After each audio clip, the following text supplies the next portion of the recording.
Dear students, मैं Surendra Kumar, assistant professor, department of geography, DNPG college Hisar. आज हम इस लेक्चर में कि हाइड्रोलॉजिकल साइकिल के ऊपर परमाणु की गतिविधियों का क्या प्रभाव पड़ता है, उसका अध्ययन हम इस लेक्चर में करेंगे। सबसे पहले कि जो वाटर से रिलेटेड ग्लोबल इशू उत्पन्न हो रहे हैं, उनके बारे में थोड़ा सा समझ लेते हैं। उनके बारे में कुछ टर्म्स को समझ लेते हैं। पहली टर्म्स है वाटर शॉर्टेज। इसका मतलब है कि जो मिनिमम रिक्वायरमेंट है किसी भी क्षेत्र को वाटर के लिए, वो तो उस मिनिमम रिक्वायरमेंट को वहाँ के वाटर सोर्सेज है या वाटर स्टोरेज है वो कम पूरा नहीं कर पाती। वहाँ पर उनकी मांग के मिनिमम रिक्वायरमेंट के अकॉर्डिंग वहाँ पर वाटर रिसोर्सेज अवेलेबल नहीं है, तो ऐसी सिचुएशन वाटर शॉर्टेज कहलाती है। दूसरा है वाटर स्केरेसिटी। तब जो एक्चुअल डिमांड होती है, उस एक्चुअल डिमांड के अकॉर्डिंग वहाँ पर उतनी सप्लाई नहीं हो पाती है। जितनी डिमांड है उस डिमांड के अकॉर्डिंग वहाँ पर वाटर रिसोर्स अवेलेबल नहीं है। तो उस तरह की जो सिचुएशन होगी वाटर स्केरेसिटी होगी।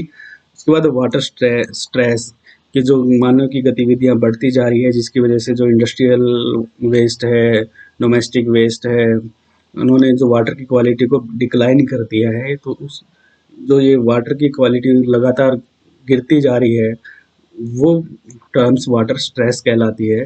उसके बाद वाटर सिक्योरिटी, तो जो पर्याप्त मात्रा में हमें वाटर रिसोर्सेज को असेस करना है और उसकी जो क्वालिटी है उसको पूरी तरह से सेफ रखना है, उसको पोल्यूटेड होने से बचाना है। तो इस तरह की टर्म वो वाटर सिक्योरिटी से संबंधित टर्म है। तो ये 4 टर्म है जो वाटर रिसोर्स को समझने में हमारी सहायता करती है। तो जब इन चारों टर्म्स का अध्ययन करने के बाद वाटर से संबंधित ग्लोबल लेवल पर कुछ क्राइसिस चल रहे हैं, तो जैसे जितने भी वाटर स्क्रेसिटी है वो किसी भी समुदाय को या किसी भी इकोनॉमिक आर्थिक जो क्षेत्र है उनको पूरी तरह से प्रभावित करती है।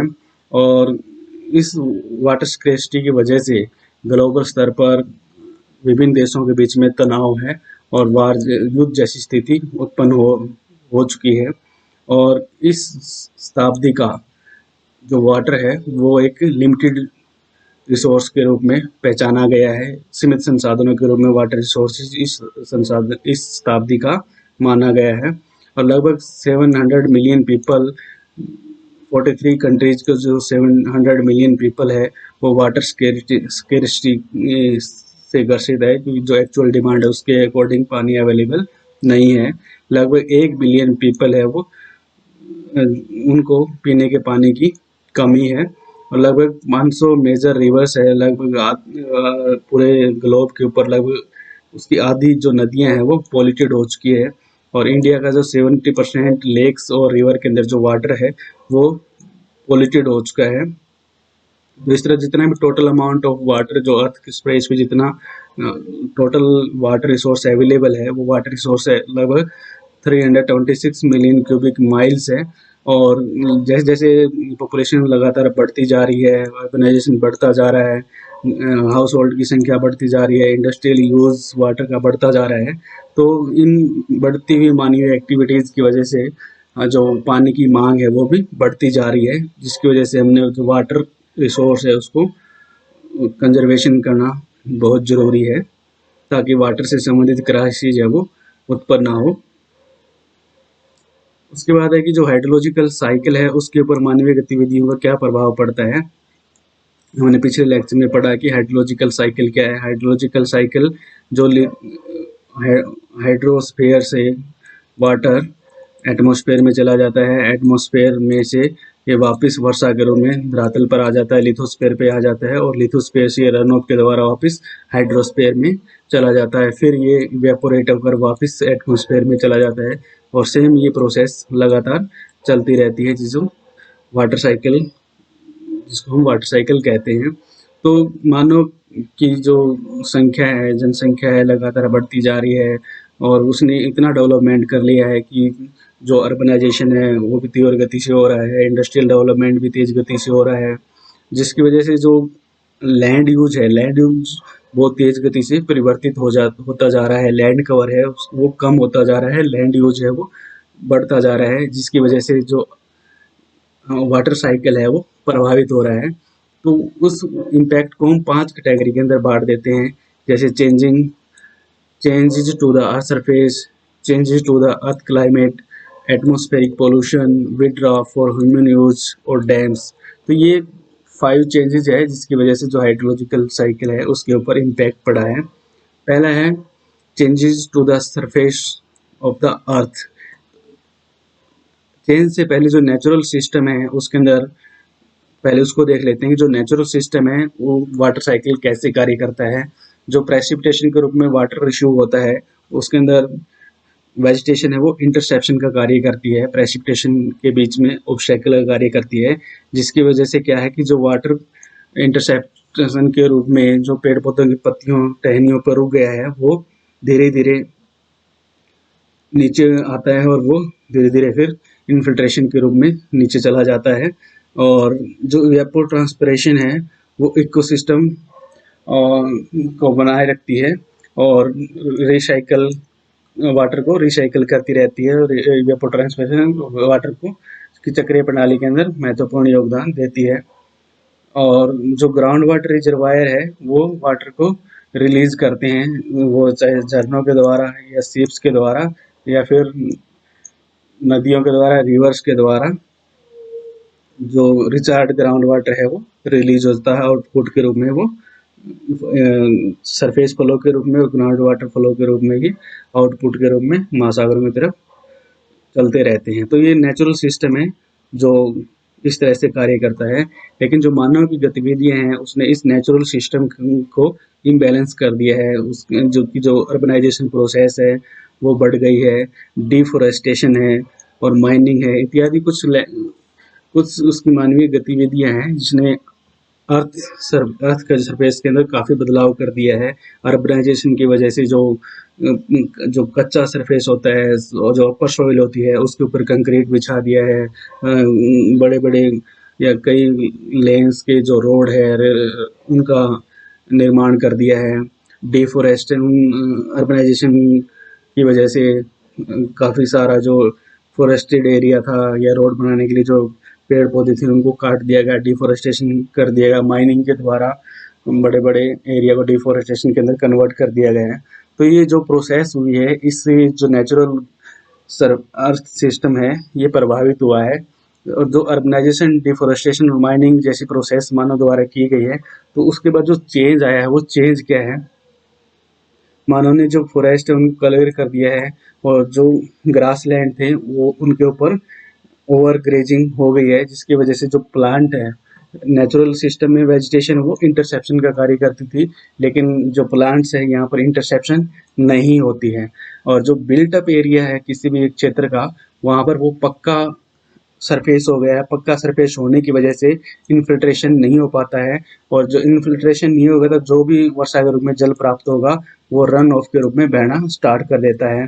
और जो वाटर इनफिल्ट्रेशन के रूप में नीचे जाता था पहले अर्बनाइजेशन से पहले नेचुरल सिस्टम में, वो या रिचार्ज के रूप में नीचे चला जाता था, वो शिफ्ट हो गया है रन ऑफ के रूप में कि वो जो इनफिल्ट्रेशन और रिचार्ज की जो प्रोसेस थी वो कम हो गई है, वो रन ऑफ के रूप में कन्वर्ट हो गई है।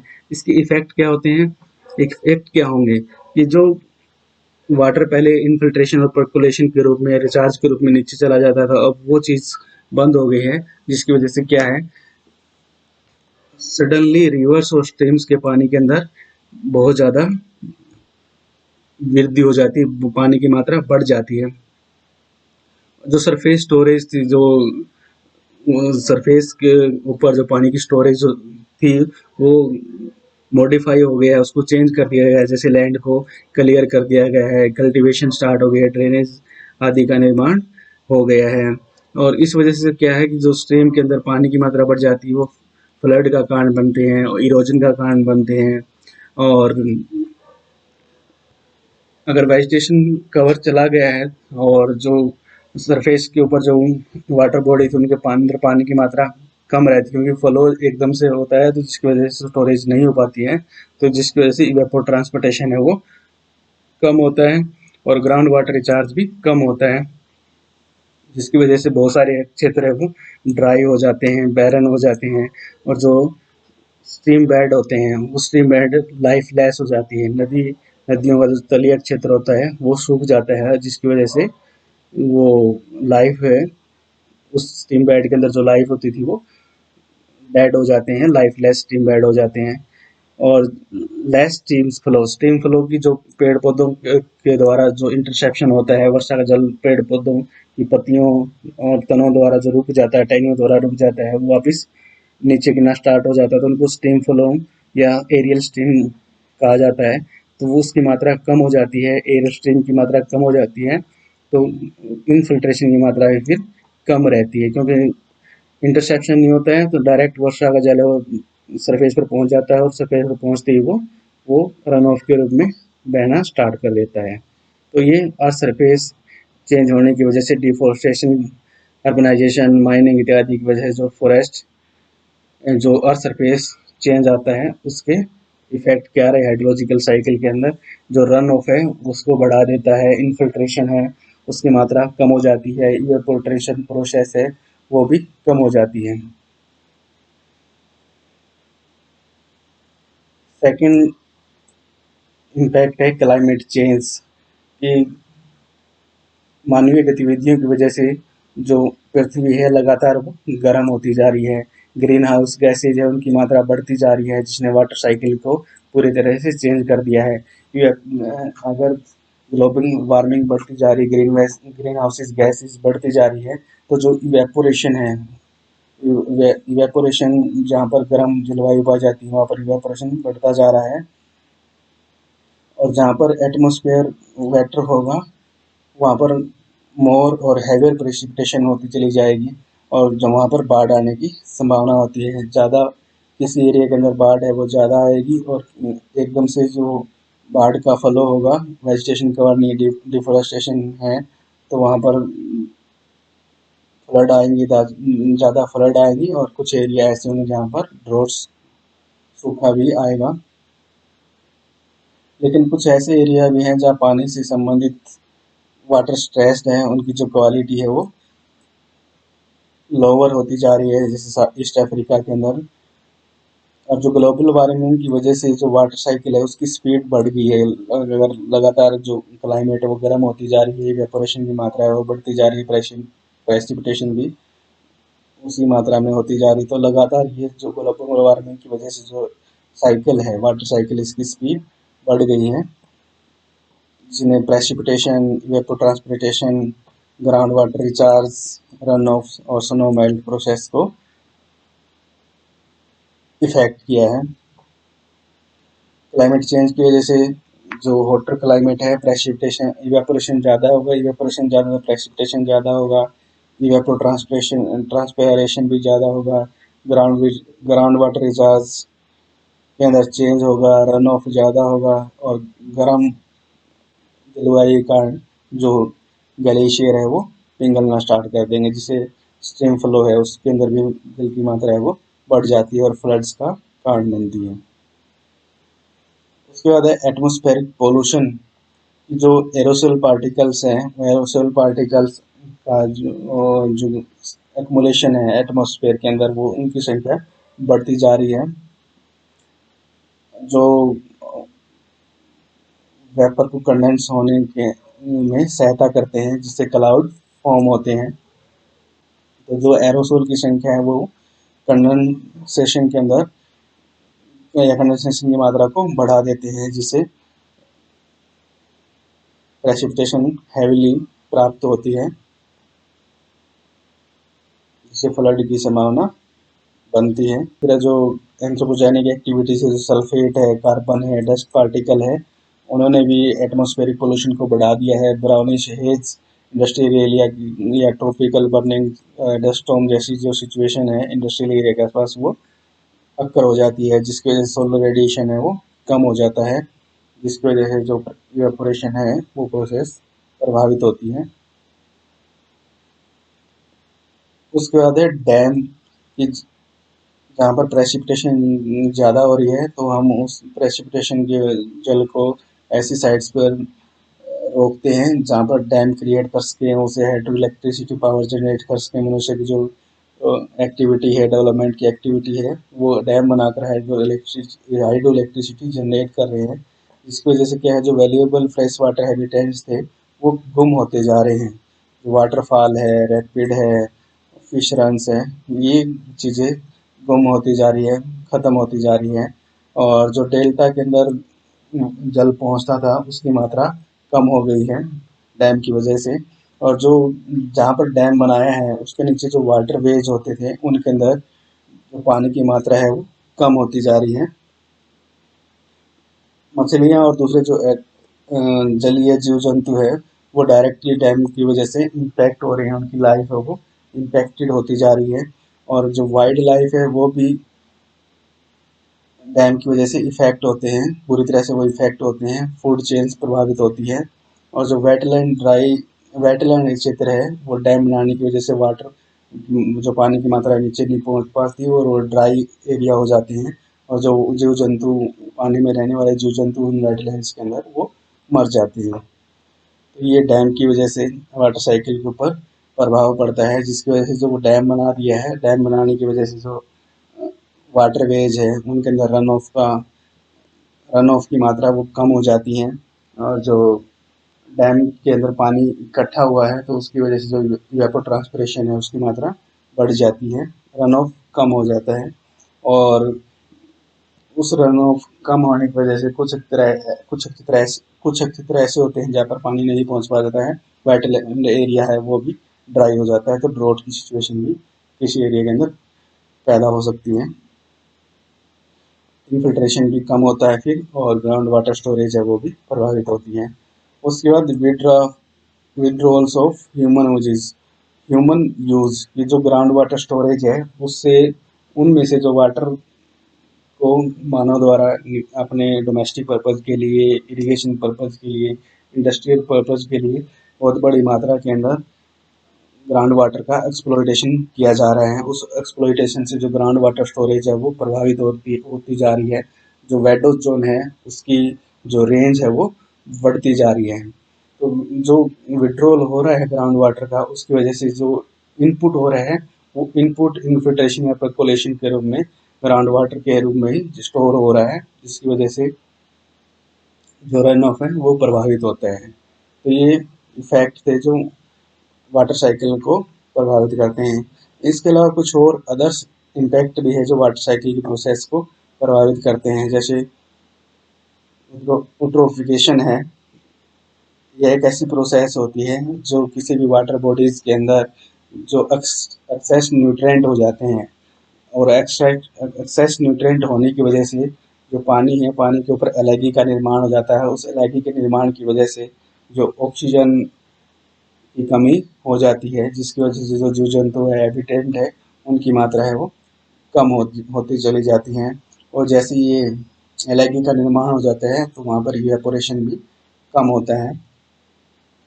इवेपोरेशन कम होता है तो वो प्रेसिपिटेशन भी कम होगा, रन ऑफ भी कम होगा। और कुछ है दूसरा अगर इम्पैक्ट है डेब्रिस डंपिंग। जो ऐसे जो वाटर बॉडीज है उनके अंदर डेब्रिस है, जैसे सिगरेट के पैकेट है, प्लास्टिक बैग्स हैं, कोल्ड ड्रिंक्स की बोतलें हैं, तो ऐसा जो गार्बेज है वो समुद्र में गिरा दिया जाता है, जो वाटर बॉडीज का जो साइक्लिक प्रोसेस है उसको प्रभावित करता है। उसके बाद है क्लाउड सीडिंग भी जो वाटर साइकिल है उसको प्रभावित करता है, उसकी स्पीड को बढ़ा देता है। क्लाउड सीडिंग में क्या होता है, जैसे ये ए पार्ट है, ए पार्ट के अंदर जो किसी भी एयरक्राफ्ट द्वारा वायुयान के द्वारा जो सिल्वर आयोडाइड है वो आयोडाइड है वो एटमॉस्फेयर के अंदर रिलीज कर दिए जाते हैं, या कोई ग्राउंड स्टेशन है वहाँ से आयोडाइड जो एटमॉस्फेयर में है वहाँ पर रिलीज कर दिए जाते हैं। और बी स्टेज के अंदर जो सिल्वर आयोडाइड है, ये जहाँ पर क्लाउड्स का निर्माण के लिए टारगेट निर्धारित किया गया है वहाँ पर क्लाउड्स के रूप में वो इकट्ठा होते चले जाते हैं। और सी पार्ट्स में जो सिल्वर आयोडाइड है वो आइस क्रिस्टल के रूप में फॉर्म हो जाते हैं, और फोर्थ स्टेज के अंदर ये वर्षा के रूप में नीचे गिरना स्टार्ट हो जाते हैं। तो इस तरह जो ये क्लाउड सीडिंग है इसने भी हाइड्रोलॉजिकल साइकिल को इम्पैक्ट किया है। इसमें प्रेसिपिटेशन की मात्रा है वो बढ़ जाती है, और प्रेसिपिटेशन की मात्रा बढ़ने से रनऑफ भी बढ़ता है। और जिसकी वजह से जो साइकिलिंग प्रोसेस है वो बढ़ जाती है। अब जो ये ह्यूमन इम्पैक्ट है वाटर साइकिल को प्रभावित कर रहे हैं, इनको नियंत्रण में रखना बहुत ज़रूरी है, क्योंकि जो इसके कुछ कारण हैं। 37% जो डोमेस्टिक वाटर है वो ग्राउंड वाटर सोर्स से आ रहा है, और जिसका बहुत तेज़ गति से डिप्लेटिंग बहुत तेज़ गति से ग्राउंड वाटर सोर्स को निकाला जा रहा है। इसलिए इसको ह्यूमन इम्पैक्ट को नियंत्रण में रखना जरूरी है। 63% जो वाटर है सरफेस वाटर के रूप में वो रिवर, लेक, रिजर्वायर के द्वारा प्राप्त हो रहा है, जिसकी क्वांटिटी और क्वालिटी लगातार गिरती जा रही है। गांव में रहने वाले लोग पानी के लिए, जो डेवलपिंग कंट्रीज है, विकासशील देश है, वहाँ के गाँव में जो रहने वाले लोग हैं पानी के लिए वो कहीं भी जा सकते हैं पानी को प्राप्त करने के लिए, कितनी भी दूरी को कवर कर सकते हैं। और जो विकासशील देश है उनके अंदर जो वाटर रिसोर्सेज है वो पोल्यूटेड होता है, प्रदूषित होता है, और लगभग 1.1 बिलियन पीपल है वो पोल्यूटेड वाटर यूज कर रहे हैं, और 1.6 मिलियन जो चिल्ड्रन है वो हर साल पोल्यूटेड वाटर की वजह से मर जाते हैं। तो ये कुछ कारण है जिसकी वजह से जो ह्यूमन इम्पैक्ट है, उस ह्यूमन इम्पैक्ट को वाटर रिसोर्स के लिए नियंत्रण में रखना जरूरी है।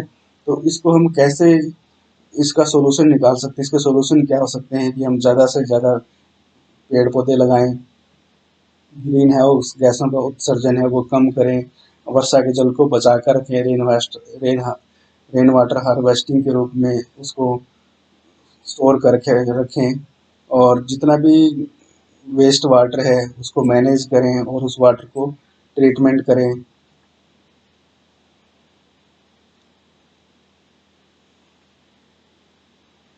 तो वाटर के सोर्स से लेकर वो जहाँ से गुजर रहा है वाटर, उसके हर स्पॉट के ऊपर हम उस वाटर को मैनेज करें, उस वाटर का ट्रीटमेंट करें। जितना भी ओपन स्पेस अवेलेबल है उस ओपन स्पेस को सुरक्षित रखें, और जितना भी लैंड डिस्टर्बेंसेस हो रहा है उसको हम कम से कम लैंड के अंदर, भूमि के अंदर इम्बैलेंस करें, ताकि जो जल का नेचुरल साइक्लिक सिस्टम है वो चलता रहे। इस तरह से हम साइकिलिंग के वाटर साइकिल के ऊपर ह्यूमन इम्पैक्ट को कंट्रोल में कर सकते हैं।